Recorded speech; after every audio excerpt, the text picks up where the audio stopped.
Wife and daughter ditched me in sickness. Years later came back to claim my house. But oh no. Story 1: I was diagnosed with late-stage Hodgkin's lymphoma. When I found out, I was shocked. I was active, eat well, and kept up with my yearly checkups at the doctor. But the oncologist told me no one really knows exactly what causes cancer. I had a chance of survival, albeit small, but I was going to have to undergo rigorous chemotherapy. I was ready and willing to fight for my life after I got my diagnosis. I sat my wife of 15 years down, Janet and Layla, my teenage daughter, to tell them they were devastated. But I assured them I'd do my best to fight the disease. I was more than worried about my family's dynamic, though, because the doctor warned me the chemo would be debilitating and that I would need as much support as I could simply get.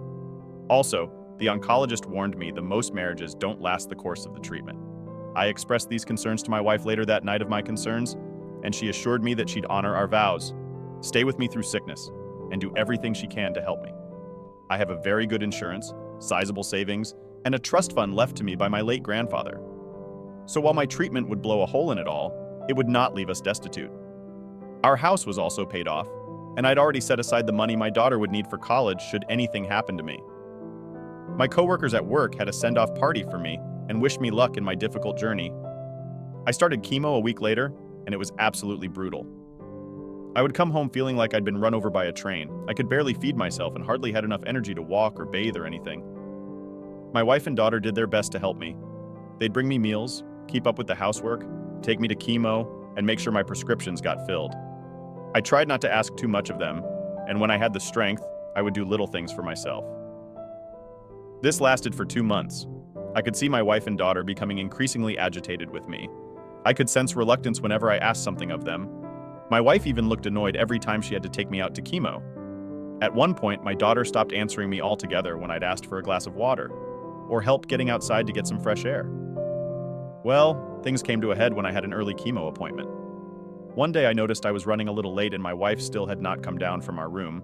I called up to ask if she was taking, and she made a weary sound and asked if I could just get an Uber to the hospital because she's tired. Well, I was shocked at the time, but, well, I don't know. I called an Uber and also called the hospital to ask if somebody could meet me out in the parking lot as my wife would not be there to help me.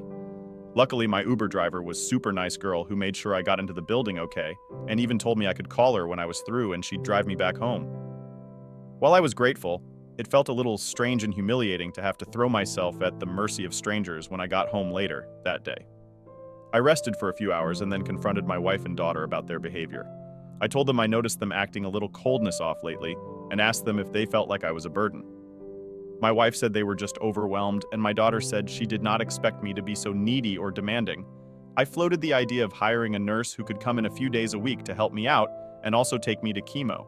I also ordered a wheelchair so it would be easier for me to get around when I'm too weak to walk. Talk. They agreed.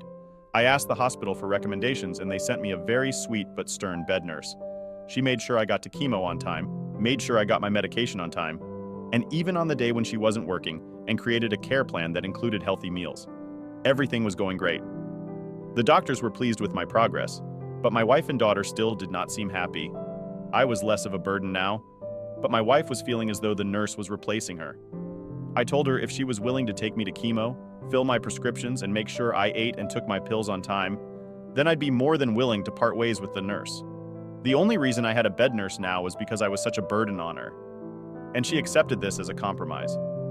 She asked me if I was willing to get a male nurse instead, and I told her there were none on the hospital list recommended. The reason they sent what I had is because she had experience dealing with cancer patients, so she understands my needs. On top of that, she's careful, attentive, and very respectful. She's been nothing but nice to my wife and daughter and me. The only way I was getting rid of her was if my wife and daughter agreed to do everything she was doing. But my wife wasn't having it. She said I could just do more for myself instead of making my condition everyone else's problem. So I asked her if she had lost her mind. I do everything I can for myself. There were some days when I could barely lift my head, much less stand up. This chemo has been debilitating. She went upstairs in a fit of rage and started slamming doors. I chose to ignore her little tantrums, and my main focus was my recovery, and her negativity was only going to stress me out and make things worse. Later that night, I got a call from my mother-in-law, who lives 2 states away, asking me why I brought another woman into her daughter's house. It was technically my house in my name. I owned it before we got married, but I decided not to be petty. I explained very politely that I needed help, and the amount of help I needed was more than her daughter was willing to provide. So, I had to bring in a bed nurse as the arrangement we had before was too much of a burden for her daughter. I had, at the very least, 1 month of chemo left, so long as the cancer did not persist or get more aggressive. The nurse would not be around that much longer. She did not seem convinced, but left me alone, which was all I wanted anyways. Everything was normal for about a week after my treatment was still going smoothly. Then one day when I came home from chemo, I met a moving truck in front of my house. My wife, and daughter had packed up all their stuff and said they were going to their mom's place indefinitely. I was hurt and upset, but was too tired to express it properly. The fact that she did this right after my chemo, when she knew that I'd be spent and I couldn't talk to her, it's just cruel. I asked my daughter if this was what she wanted. She was old enough to make her own decisions, you know. She said she would rather go with her mother, because it was too hard living with me. I watched them go with tears in my eye, both because this was exactly what I was dreading at the start of my chemo. I felt unwanted and abandoned. The nurse spent some extra time with me that day and asked if I had any family who I could stay with, just so I would not have to be alone. My brother was the only family nearby, but he lived 3 hours away and had 2 younger kids. Even so, he said he'd take off work to be with me until I could find a more permanent arrangement. When he came by, he was furious about what my wife did, calling her selfish and ungrateful. She never had to work. A day after we got married, and I made sure she never had to wait for anything. My brother was only able to get a week off from work, but he offered up another solution for me. His wife's sister, Kara, was going through a brutal divorce and needed a safe place to stay until she could get back on her feet. Her husband was the breadwinner, so she did not have much money and could not afford to rent on her own. She was currently at university studying radiology on a scholarship. My home was closer to the university campus, so hey, it worked out perfectly. I'd have someone in the house with me in case of emergency, and she had a place to be away from her crazy, soon-to-be ex-husband. I told my brother I'd be fine with the arrangement, and she would not have to pay rent since she'd already be putting up with me. She could have her pick up her bedrooms. I didn't care. My wife and daughter had taken everything except the bed and dresses. My brother stayed out the rest of the week, and his sister-in-law car arrived on his last day. He helped her get her stuff, and then she thanked me profusely for letting her stay with me. She promised to pick up after herself and help where she could. She's a super nice girl.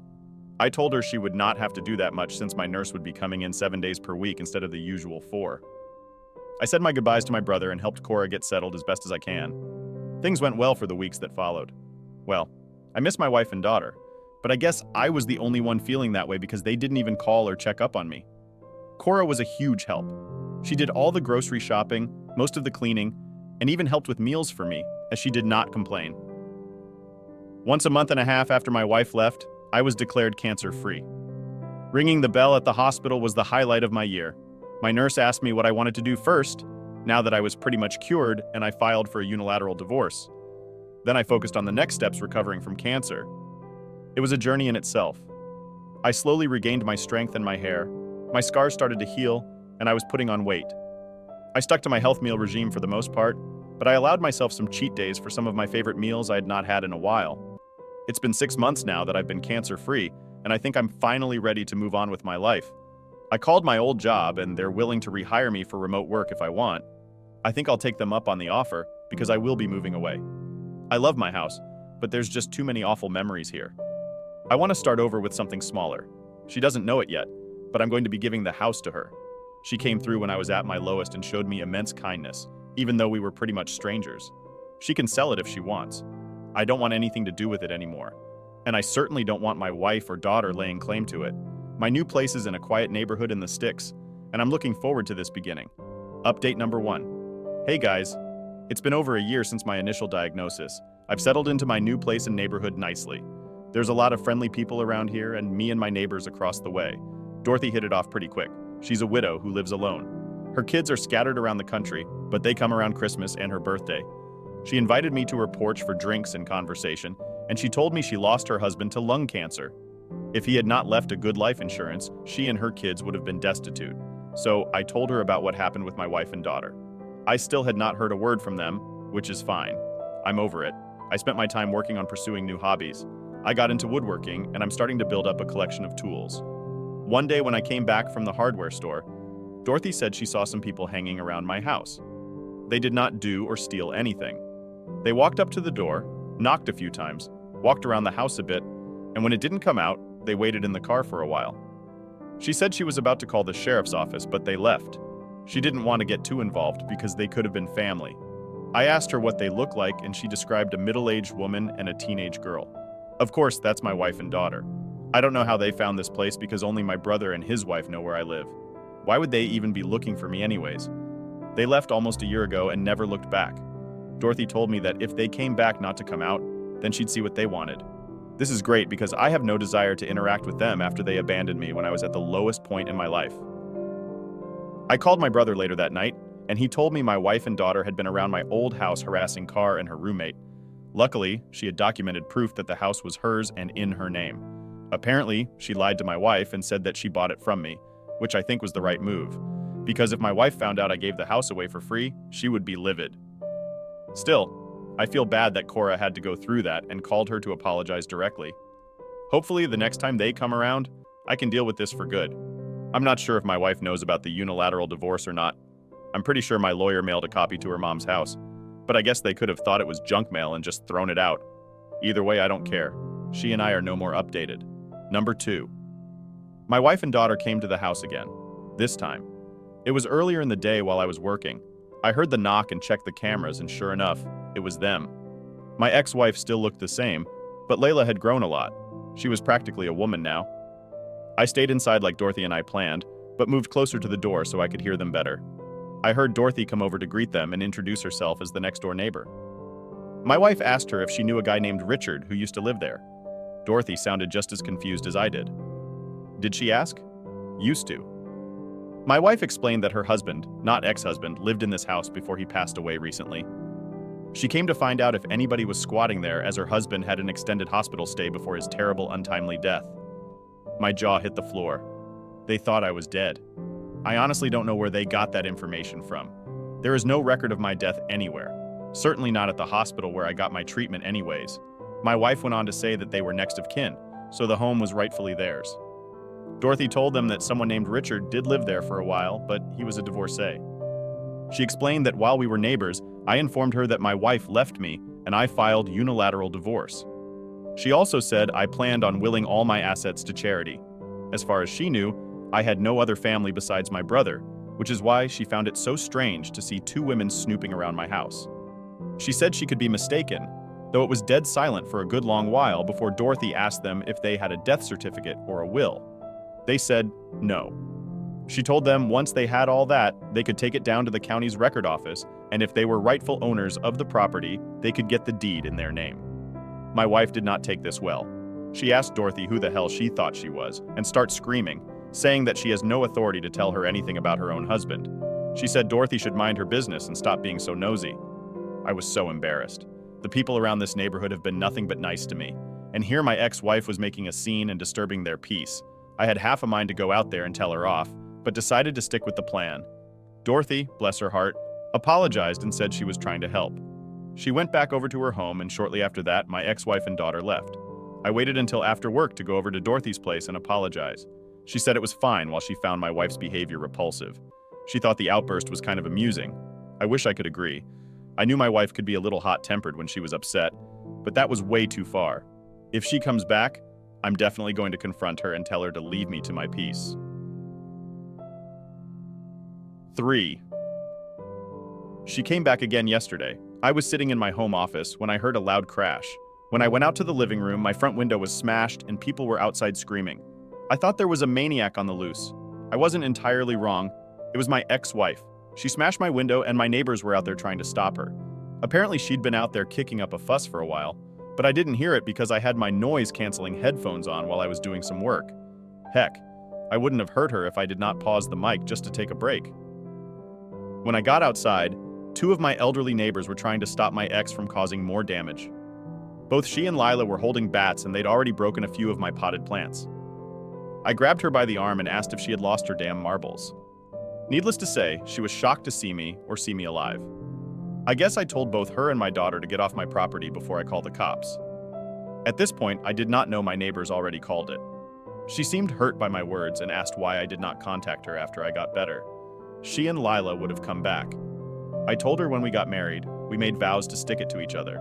sickness, and health. And she broke that. And I wanted nothing to do with her anymore. She's no longer my wife. I sent the divorce papers months ago, and I asked her again to leave. Then she asked, "What about our own daughter? She's going to college next year and I can't afford the tuition on my own." I said, "Your daughter was fine with abandoning me too, and I'm ready to give up all my parental rights to you. You all should have thought of that before you abandoned me. I don't want anything to do with either of you." After hearing that she went from upset to angry, she starts screaming at me, calling me selfish and, well, heartless, which I found hilarious. She's the last person who should call anyone selfish. I screamed back and called her an entitled jerk. I said to make sure she never got a dime from me again, and then she swung at me with a bat just as the cops showed up, and they immediately arrested both her and my daughter. They asked if I wanted to press charges, and of course I did. My ex and daughter start crying as loud as they can as they're being loaded into the back of the police car, and I didn't feel bad for them at all. I had everything that happened on camera, including my wife smashing the window, and I'd already submitted it to the police. After work, I ordered a new window and cleaned up the glass. Someone will be by to deal with it tomorrow. But for now, a rigged-up tarp is keeping out the elements. Dorothy gave me some buckets to put my plants in until I can replace the pots. I did some digging because I was curious about what exactly brought my ex-wife around. Apparently, her mom died 2 months ago, and they found out that the house they'd been staying in did not belong to her or her husband. It belonged to his cousin, and said cousin came to kick them out because he wanted to sell it. Now that both of my ex-wife's parents were dead, my ex-wife and our daughter sold most of her parents' belongings and have been living in a motel for a while. When they came back to our old home and saw a car there, they assumed I died and went snooping around for recordings of things they owned and bought, and that's how they found me.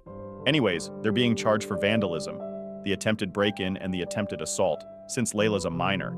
She's getting community service, but my ex-wife is for sure going to serve some time since this was obviously premeditated. I'm thinking about getting a restraining order too, at least for now. I won't have to worry about her again for a good long while.